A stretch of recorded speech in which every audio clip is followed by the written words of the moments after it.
Good morning to everyone. I call this hearing to order. Crazy day voting on budgets, so congressional members will be in and out throughout our hearing. At our March subcommittee hearing on family farms, we heard about many challenges America's small farmers are facing, including burdensome and uncertain regulations and excessive taxation. The subcommittee is here today to examine how ag tech entrepreneurs and farmers can work together in a way that can benefit both small businesses and small family farms. Ag tech, or agritech, is a broad term describing a diverse range of innovations and technologies, including agricultural bioscience, data-enabled agriculture, automation and robotics, supply chain and logistics, and alternative business models. These innovations and technologies have the ability to definitely increase farm productivity, reduce resource use, which is so important, and boost profits, which is also important. Additionally, ag tech entrepreneurship activity may spur rural revitalization with ag tech innovations in America's heartland and other agricultural areas, attracting talent, dollars, and jobs to those regions. We want all entrepreneurs from all walks of life to consider careers, businesses, and startups in agriculture. Private sector participation in ag tech research and development has surged in recent years. There are currently over 100 different vehicles to develop ag tech entrepreneurs and small businesses. Many of these are funded by corporate and angel investors, with trade associations, land-grant universities, state and local chambers of commerce also getting involved to connect entrepreneurs and innovators with startup capital. However, the most important stakeholder in any discussion of ag tech are the farmers themselves. Small and family farmers cannot risk their time and resources for experimental innovations and technologies that may or may not work. But if risk is minimized or even monetized, they can offer invaluable feedback to entrepreneurs about the technology and innovations that are most useful and most likely to increase profits. Think of farmers as a real-life focus group. Farmers themselves may be budding entrepreneurs developing new technology to improve their farms, but may need some help connecting with investors and mentors to bring their ideas to market. Our witnesses today will discuss how farmers and industry can work together to ensure that both benefit from the rapidly expanding innovations and technology today's entrepreneurs are continuing to develop. We also hear about the challenges that startup companies face in raising capital and navigating the regulatory burdens to market. I want to thank all of you for being here today, and we look forward to hearing your testimony. My ranking member, Mr. Snyder, I understand is on his way over for his opening remarks, so I will yield to him when he gets here. In the meantime, I'd like to introduce our witnesses. Our first witness is Dr. Lisa Benson, Director of Rural Development for the American Farm Bureau Federation, commonly known as Farm Bureau. The Farm Bureau recently initiated the Rural Entrepreneurship Challenge, which is the first national business competition focused exclusively on rural entrepreneurs working on food and agriculture businesses. The Farm Bureau has also published principles for companies to adopt in regard to the use of farm data. Thank you for being here today. Our next witness is Mr. Kevin Hikes, rhymes with bikes, right? Freudian. The chief, I won't forget your name now. The chief operating officer and co-founder of Intent. I got that one right, correct? A digital agriculture small business in Kansas and St. Louis, Missouri. Among other services, Intent operates farmertrials.com, an online platform that allows farmers to sign up for paid field trials with ag tech companies, facilitating mutually beneficial relationships. We appreciate your testimony and thank you for being here today. And I understand Dr. Alice Robinson, the Chief Analytics Officer of Intent, is here today also. Right there. Thank you for being here. Appreciate it. Our next witness is Dr. Mark Kester, did I get that one right, Kester? Excellent. Chief Scientific Officer of Agrospheres, a biotech startup located in Charlottesville, Virginia. Agrospheres started as a multidisciplinary student project in the Kester Lab at the University of Virginia. After winning several prestigious competitions, it is now a real-world ag tech startup. Agrospheres works closely with local vineyards to trial its system to degrade pesticides using enzymes. Most fascinating. 6 other members of the AgriSpheres team are here, including the 2 student co-founders are with us today. Right here, the 2 student co-founders. Excellent, welcome, and congratulations. And right on cue, the ranking member, Brad Schneider. We're ready for your opening testimony, and you can also introduce Mr. Guthrie as well when you're finished with that. Sorry. No, it's okay. Thank you. Good morning. Before we begin, I do want to take a moment to express my condolences to all those who lost loved ones earlier this week in Las Vegas, and send our prayers for recovery to those who were wounded. I want them to know that the American people are grieving with all of Las Vegas, all who were hurt and killed. And I'm incredibly grateful for the extraordinary professionalism that we saw and the bravery of our law enforcement and first responders during that attack. Bringing it back to this hearing, I want to thank you all for being here and taking the time to share your thoughts, your perspectives, your insights with us about high-tech agriculture. I also want to thank Chairman Blum for holding this hearing today. I think it's very important to use this forum to highlight the technological needs of the agriculture industry. The global population is expected to exceed 9 billion by 2050. While concerns about population growth are not new and warnings of increasing food pressures on global technology has been and will continue to be essential to reducing these concerns, addressing these risks. However, this challenge is exacerbated by a number of problems. The most dramatic and urgent factor is climate change. Agriculture is highly dependent on a stable climate. As we have seen in recent weeks, there is no denying that our planet is experiencing more frequent and more damaging, more powerful natural disasters. We saw it with Hurricane Harvey, Irma, Maria, and Jose, 4 in less than a single month. The people in Puerto Rico and the U.S. Virgin Islands continue to face scarcity of resources that threaten their lives. We have also seen this with increasing wildfires in the West and California's drought, devastating our farms, ranches, and forests. Extreme weather continues to reverberate off our coasts. These often result in scarce supplies, decreasing nutrient levels, and other factors that threaten the continuing success of the agriculture industry. As the planet warms, weeds, pests, and fungi that thrive in warmer temperatures are expected to force farmers to spend more than $11 billion annually to combat them. However, technology can help us overcome the combined effects of growing demands for food and extreme weather and climate changes. Technology holds the key to remaining competitive, and we should look to it as we consider ways to put food on the table and reduce environmental factors for our nation's small farms. Many experts claim that agriculture technology, or agtech, can reduce the amount of dependence on fossil fuels, fertilizers, water, and land requirements without, and I'll repeat, without hindering our economic growth. The time is now for the U.S. to show its leadership and invest in agtech. Doing so not only contributes to rural America, but also engages all aspects of our economy, encouraging job creation and innovation. America has always been a country of invention. We must harness that skill today and find the balance between government oversight and technological advancements without hindering business opportunities. I look forward to today's discussion and to learning more about the challenges facing the agricultural community and the role technology can serve to help our producers thrive. I would like to again thank all of our witnesses for being here today and providing us your insight. And with that, I will turn to the introduction. Correct? Yeah, and we've already done. Okay. So sorry to make you wait, but it is my honor and great pleasure to introduce Mr. Joe Guthrie. Mr. Guthrie is a senior business instructor in the Agricultural Technology Program within the College of Agriculture and Life Sciences at Virginia Tech.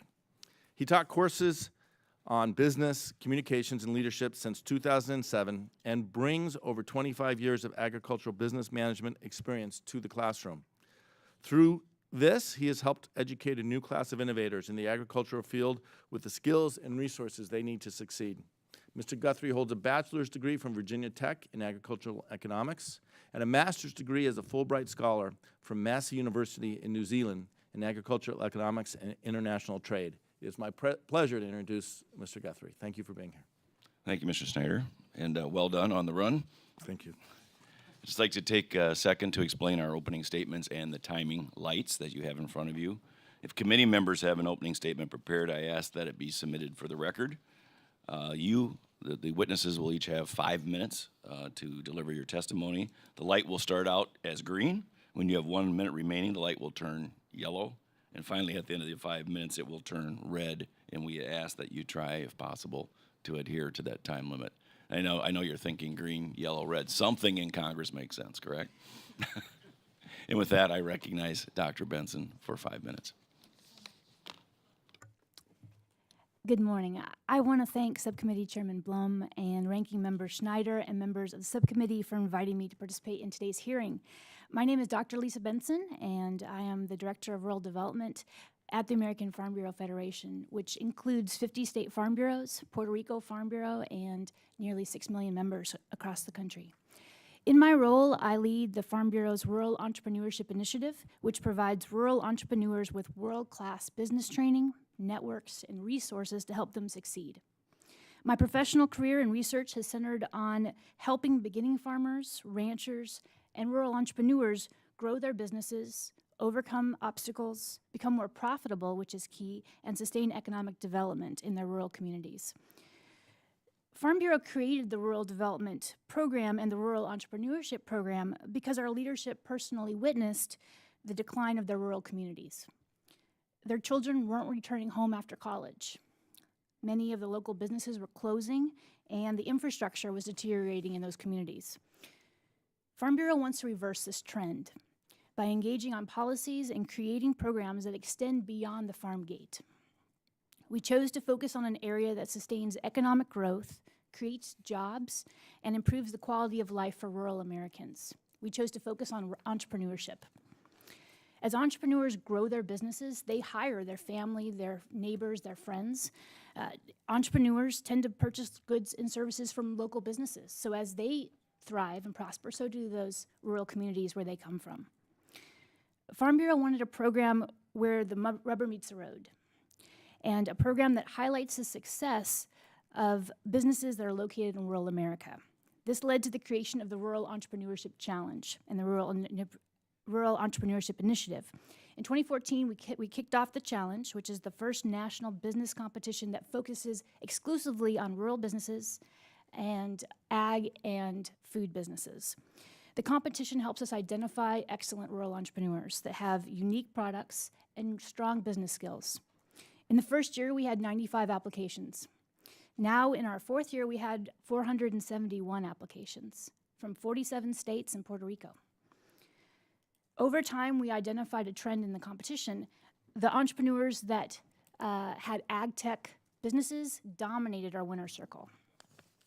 These ag tech winners included Scout Pro from Iowa that offers an app to help scout fields, LevRack from Nebraska that developed an expandable storage device to help expand your storage in farm shops, and Vertical Harvest Hydroponics from Alaska, my home state, that created a growing system engineered to withstand Arctic conditions.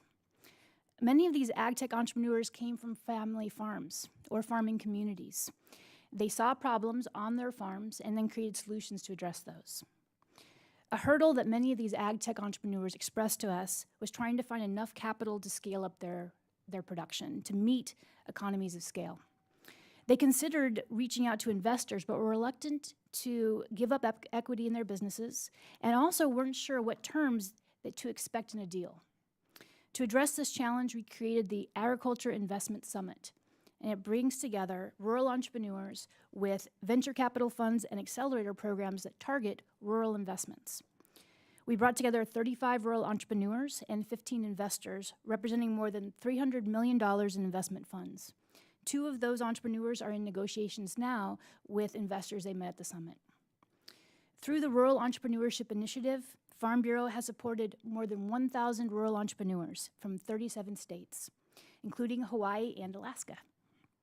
We have provided more than $500,000 in startup capital, mentorship, networking with investors, and publicity nationwide for those small businesses. Entrepreneurs have used that startup funds to refine their prototypes, to build greenhouses, hire staff, develop online marketplaces, and upgrade their production facilities. At Farm Bureau, we believe that supporting rural entrepreneurs is critical to enhancing and strengthening rural communities. We continue to work with rural entrepreneurs and help them overcome their obstacles and help them achieve their dreams for their businesses. Thank you for your time today, and I look forward to answering any questions you may have. Thank you, Doctor. Mr. Hikes, you are now recognized for 5 minutes. Yes, thank you. Thank you, Chairman Blum, Ranking Member Schneider, and members of the subcommittee for allowing me, on behalf of my partners, Dr. Alice Robinson and Randall Barker, to be here to talk about digital agriculture. Growing up on my family's farm and ranch in Colorado, I had the pleasure of learning the art of ag. Over the last 20 years, I've had the opportunity to learn about the science and technology of the industry through various experience in different ag tech companies. Intent is a small company. We were started with the simple belief that connecting farmers and businesses doing research grounded in data science was necessary. What makes our company unique is the founding leadership capabilities and our varying skill sets. Our team fuses the art and science of agriculture together into one small business. By working with farmers and agribusiness companies, we combine the strength of both groups through the application of science, data analytics, computer science, engineering, and service to improve how digital agriculture works today. Intent is committed to ensuring farmer success and their engagement in the innovation process. We do this by guiding farmers through the intent product innovation process while capturing their valuable perspective. The most important thing that we've learned in this process is to keep talking to and keep listening to our farmer constituents. Here's what one of our Illinois collaborators, Bill McDonald, shared regarding our company and our process. As both a farmer and a crop consultant, Intent's trialing process is great. It focuses on gathering data in a true commercial production field environment. It's some of the best data that we can use as farmers because it's implemented using realistic production data and it comes from our own farms. Intent supports our clients or agribusinesses by ensuring a rigorous science is applied to all of our trials for both product performance and also customer sentiment. Agribusiness companies need real-time and real-world information to compete and deliver farmer value in this digital and precision-driven world. Rather than more products, companies need better products on the right location or the right fields. Better products are a result of product feedback and also customer perception. The digital and precision world has arrived. We can capture more data and we can move it faster than ever. With each pixel of data and each piece of equipment, we can gather valuable insights, but it has to be managed properly. With the increased digitization of agriculture, more and more opportunities come for other small businesses to deliver solutions that weren't necessarily available yesterday. The number one question that we hear from farmers all the time is how well did this work? How well did product X work on this field last year? Intent establishes paid experiments linking business research with qualified farmers to capture this data, drive insights, and ultimately answer that question that farmers ask us. Since farmers are key to the Intent vision, we needed a way to engage and recruit more farmers. When Intent began, there wasn't a neutral platform in which farmers could indicate their interest in field trial opportunities. We determined there had to be a better way to engage with farmers interested in participating in these field research opportunities, so we created Farmer Trials. Farmer Trials is a simple concept in which a company can connect with agribusinesses, and our company connects agribusinesses to farmers. We can and do believe that farmers should be paid for this valuable research that they do at their farm.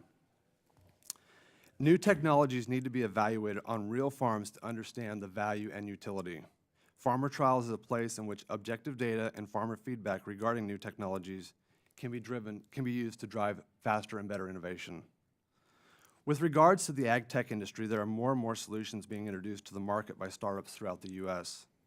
This is significant because ag tech is receiving the capital and resources for needed advancement. To supplement this, data science and full field trials are necessary to understand product performance and efficacy, and we also need to drive user adoption at the farm level. With respect to small business, we believe that small businesses work very well in agriculture. They must be part of the launching pad and also new products and services that are launched.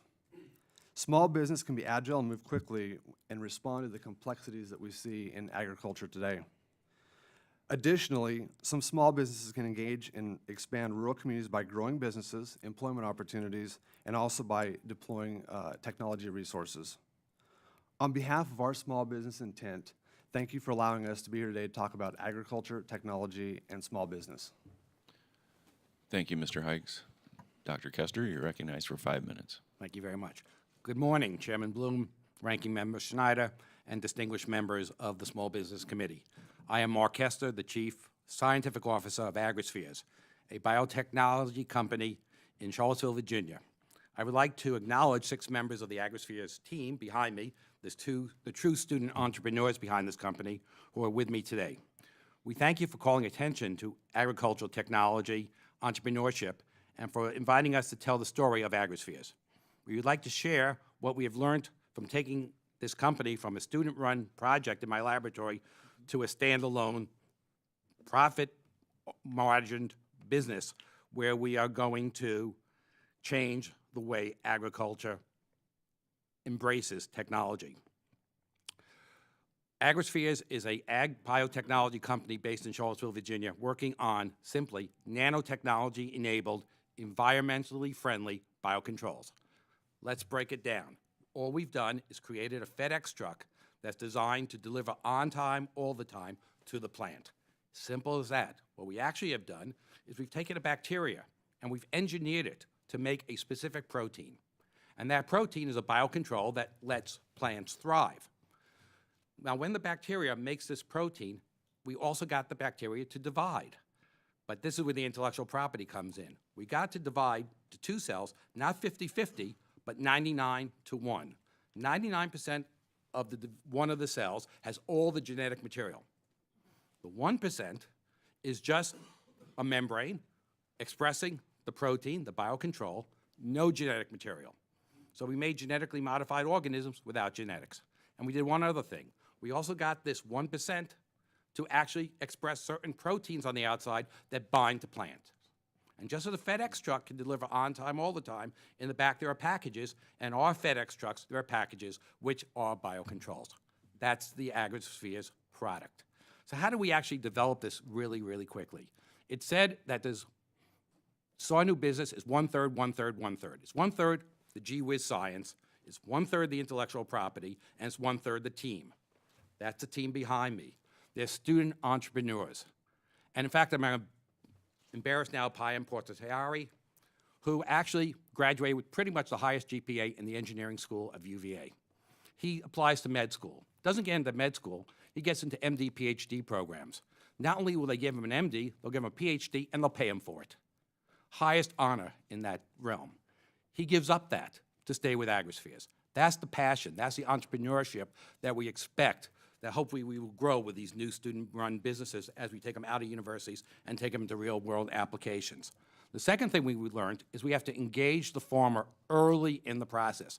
And we did that. Around UVA, around University of Virginia, Charlottesville, there are multiple vineyards and apple orchards. And we worked with the farmers directly, said, what is your problem? And the problem for our solution was that they have to put pesticides on their plant, and they cannot harvest that plant, that's called the pre-harvest interval, until the pesticides degrade. And that plant is susceptible to blight, temperature, wind, storms, or if the grapes get too ripe too early, you can't harvest. They're at risk. What we've done is we expressed a protein that degrades pesticides. So what Mother Nature does in 6 to 10 weeks, we can do in 2 hours. Wow. And what we learned from the farmers also is what they really wanted was biocontrols, ways to make the plants thrive using our FedEx trucks. So by engaging the farmer early, that was critical. The other thing, as we actually, since I have now a minute left, what are we asking for? What is our concerns? Where are the positives? Number one, it's brought up before, accelerators and incubators. We have an accelerator incubator at UVA. It's called the Innovation Lab, iLab. This gave our students access to space, resources, legal, corporate, financial, and taught them how to be student entrepreneurs and then actually entrepreneurs in the community. That should be strengthened. Number two, we have to work closely with the association partnerships, the trade organizations, et cetera. It's not only at the state level, but at the local level. One of our early grants was from the Virginia Wine Board. Without their funding, we don't have a company today. That is the funding that gets you to the data, which gets you in front of the angel capitalists and venture capitalists and truly can turn you into a real company. And number three, SBIR grants, federal SBIR grants. They're now seeing more in the ag space from DOD, DOE, National Science Foundation, as well as the USDA.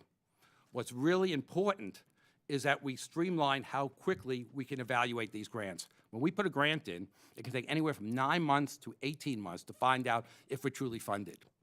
And when we get a grant and we now want to take it to the next level for higher funding, we have to start all over again and take 9 to 18 months to find an answer. That's not a good way to keep a business thriving. So we want to suggest that we can make that process more exponential. Thank you very much. I'd like to thank the committee members for giving me the time to tell you the AgriSphere story. Thank you, Doctor. Absolutely fascinating. Mr. Guthrie, you're recognized for 5 minutes.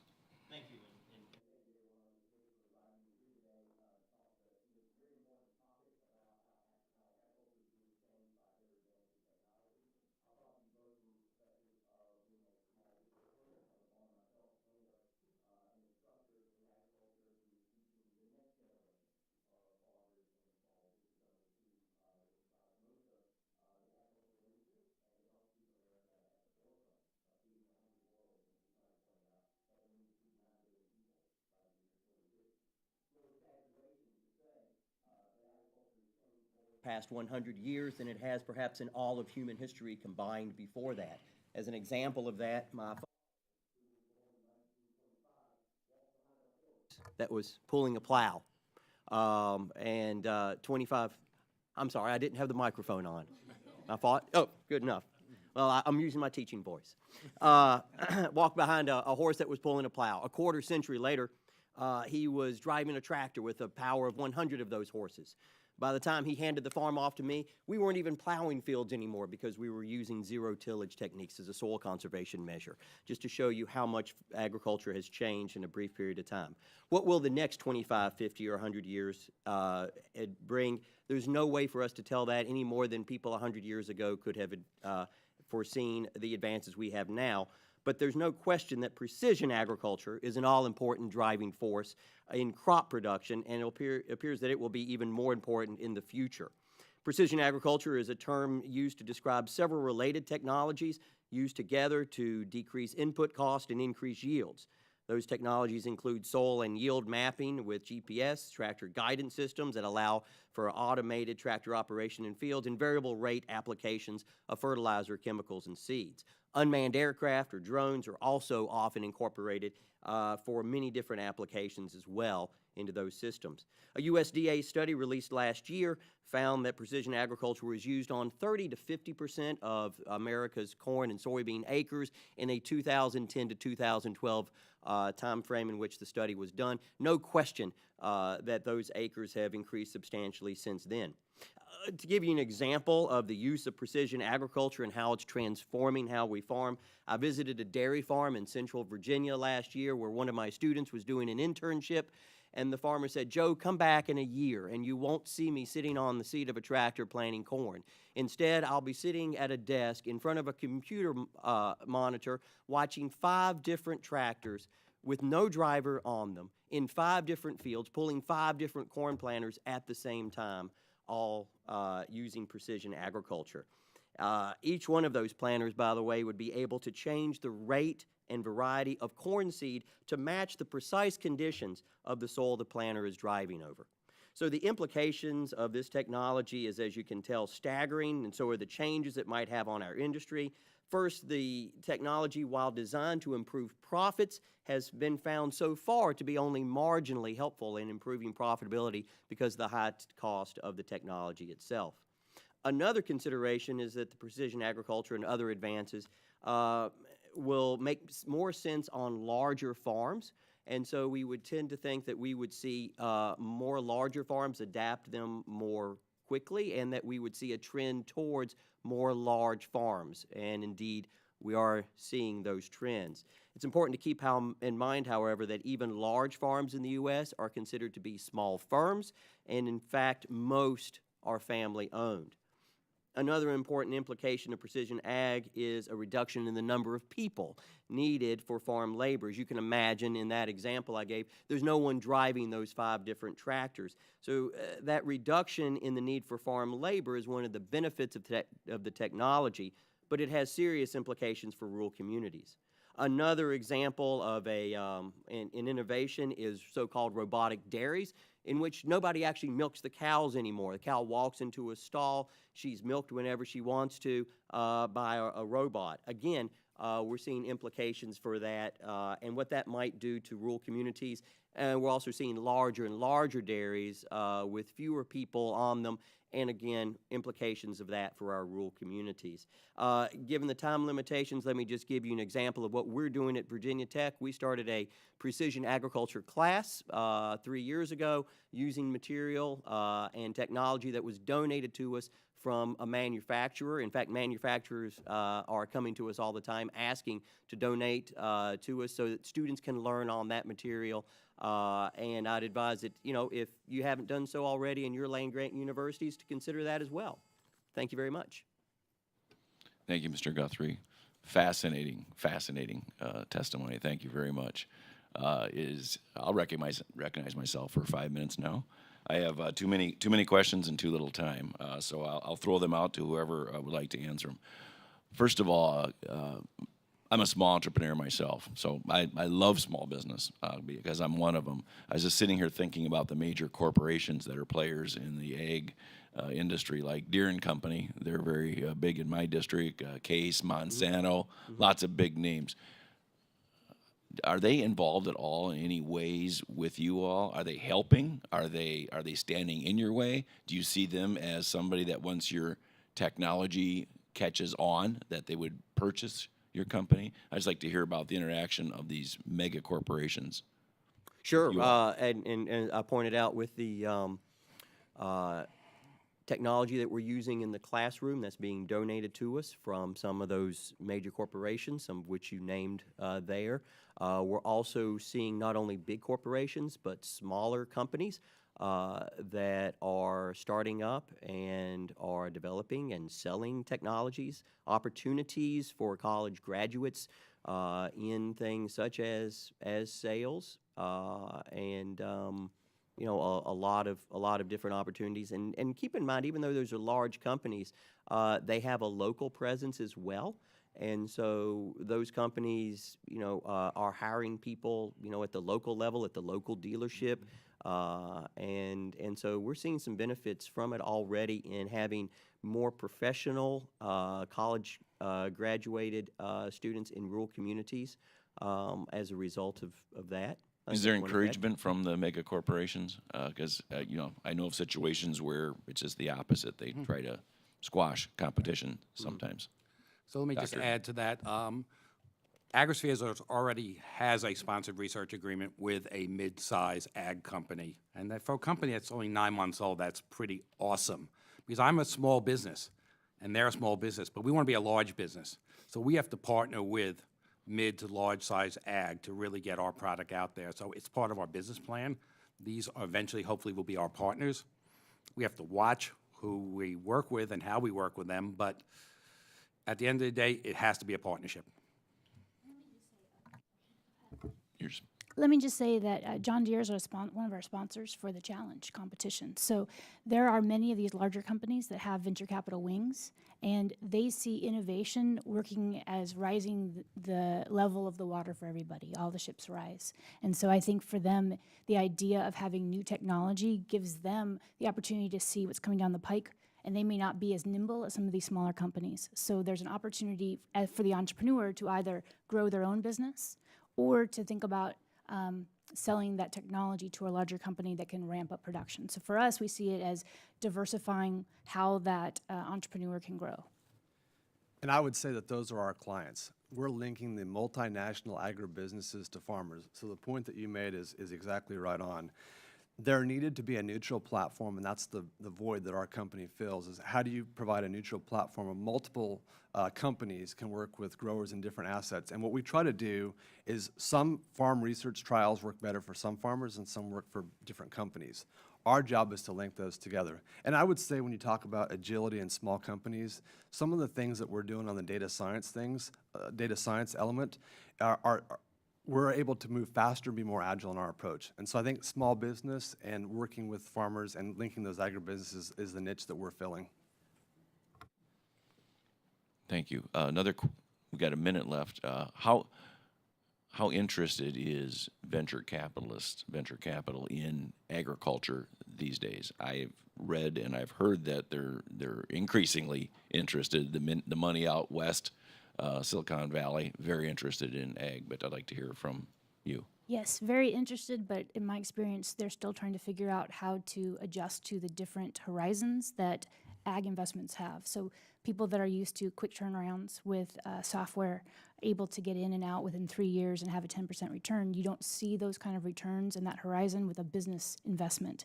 But with the rural business investment companies coming through that are a brand new type of firms, what we're seeing is targeted investment in rural communities. So that has been a real, I think, boon in venture capitals that are trying to go for ag tech and for rural investments. Good to hear. I'm out of time, and I'd like to recognize our ranking member, Mr. Snyder, for 5 minutes. Thank you, and again, thanks everyone for your testimony. I have one question off the panel. Is Ari, you said, right? Or what did your parents say when you told them you weren't going to med school? But that was a rhetorical question. I mean, at first they were, a little hesitant, but because I'm doing what I love, they were happy I'm doing it. You're lucky to have the parents you have. That is a great answer. Do what you love. But I do want to touch on some of the things. And Dr. Kester, you touched on a couple of things. You talked about accelerators, and you talked about trade organizations and having access to connecting the entrepreneurs. And this is something we are working on here in Congress. In fact, we passed a bill earlier this year that I had the privilege of drafting and introducing in 2013 called the HALOS Act, trying to allow those entrepreneurs to meet the investors. And we have something, Accelerate Our Startups Act, another bill introduced, exactly that. We'd like to try to do more of that and look for ways to, and perhaps we can do in this committee, to drive that into more agriculture and ag tech, where the opportunities in our rural communities are greater. Can you touch a little bit on how you've seen those affect, or expand a little on your comments with the incubators? And Exactly. So, I mean, I think the key part is designing them, making them into boutique applications for the ag industry. There are many incubators, accelerated trade organizations, et cetera, and they're really geared towards software development. I do a lot of pharmaceutical innovation. I have drugs in the clinic. That's where most innovation happens in terms of the incubators and accelerators. We need them directly designed for ag. And we're seeing more of it. I mean, I think the outlook is very, very positive. And I think I'm going to shift to Mr. Guthrie, and I think it's the glamour, if you will, but when you talk about ideas and the term you used, Mr. Guthrie, precision agriculture. Sure. It kind of talks, technology is about getting more precise and getting exactly where we want, whether it's in medical technology and computers or agriculture. Could you expand a bit about exactly how precision agriculture technology is changing the techniques of agriculture?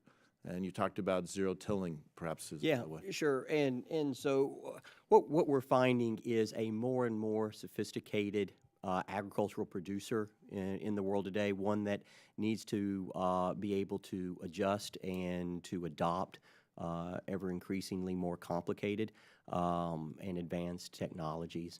The entire point, though, Mr. Snyder, goes back to the most simple principle of economics, which is, revenue minus cost equals profits. Right. And the precision agriculture works on both sides of that side of the income statement, in which it is both increasing yields to help us to increase the revenue side, and the precision side of it that allows for the decrease in the amount of inputs is helping us to work on the expense side of it as well. But then we have to offset that with the cost of the technology itself. Right.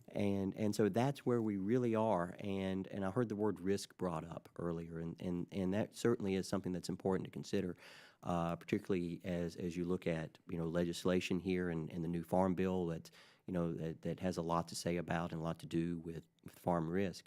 Is the risks of this new technology, and Mr. Blum brought that up earlier. We can't have farmers that are spending a lot of money on technologies that are not going to work and are not going to be productive. And as these things come out and they're tried, only a certain number of them are going to be successful at any time. Speak as an engineer. Yeah. Is part of engineering is trial and error. Sure. And part of trial, you want to find the error quickly in the process rather than at the end of the process after spending a lot of money, and certainly want to find it before trying to take it out to the broad market. As you Sure. were doing your initial remarks, the diagram I drew in my notes, lowering costs, Right. increasing yields, Right. but much higher capital investment, Right. which is going to increase the size of our farms. Larger farms with fewer people working those farms Yes. changes the entire economics within our communities, and that's Yes. probably a conversation for another time. Yeah. I'm almost out of time. I wanted to give Mr. Hikes and Dr. Benson a chance to touch on these issues. I apologize for not getting them, but if you have just a quick remark. Yeah, quick remark. Thank you for your interest in the accelerators and tech programs, because those are necessary. And I would say that as a small business, one of the things that we've identified is that you have to evaluate when is the funding the right option. And I think one of the areas that we've touched on is building a small business is hard, but we have to always remember that we have to add value. And so when you start a business and you're building this, start with the value piece and then think about the investment. So we tell a lot of small companies that as they're getting started. And I came late, I missed the introduction. Where in Colorado are you? I grew up in southern Colorado, Levita, but now our business is in Lenexa, Kansas, and St. Louis, Missouri. Okay. Yeah. Very good. And I would just add, when you talk about the changing dynamics of when you have larger farms and more mechanization, how does that impact jobs within those rural communities? I would just say there's a diversity of businesses in ag or ag-related businesses that we're starting to see pop up. Craft beverage is a huge industry that's growing. Right. Ag tech is growing. Farm to table and using that through apps and connecting consumers to their growers and to the food in different ways. So while we see a shift happening in maybe traditional farming, we also see new opportunities in the ag production line across the spectrum of the different sectors. So we always are looking to encourage the new types of businesses as well as more traditional. Thank you, and I went too long, but I yield back. Thank you. Thank you, Mr. Snyder. As you can see, votes have been called again. This is budget day, so welcome to Washington. So it's a crazy time. I just would like, so we're going to conclude our hearing here, but I just want to say that do not interpret the lack of attendance today in this committee meeting as a lack of interest on Capitol Hill and what you all do, because it could not be further from the truth. People are extremely interested here. Congressional members are in clean water, pesticides, weather events, plants that can sustain themselves through drought conditions. It's a frequent topic, and I know particularly water quality and runoff is. So it's people are very interested to hear. It just happened to be you happen to be here on one of those days where we have many budgets that we need to vote on. So once again, I want to thank all the witnesses for their testimony, and as we heard today from our panel, ag tech investment is driving rural revitalization in cities, states, and regions using ag tech entrepreneur to bring jobs and dollars into our local communities. All stakeholders, and we heard that today over and over again, must work together to make sure that small farms, family farms, can benefit from the many exciting technologies and innovations America's brightest entrepreneurs, such as your students, are developing. I ask unanimous consent that members have 5 legislative days to submit statements and supporting materials for the record, and I'll encourage members to submit questions to the panel that you can respond to in writing, those members that weren't here. And without objection, our meeting is adjourned.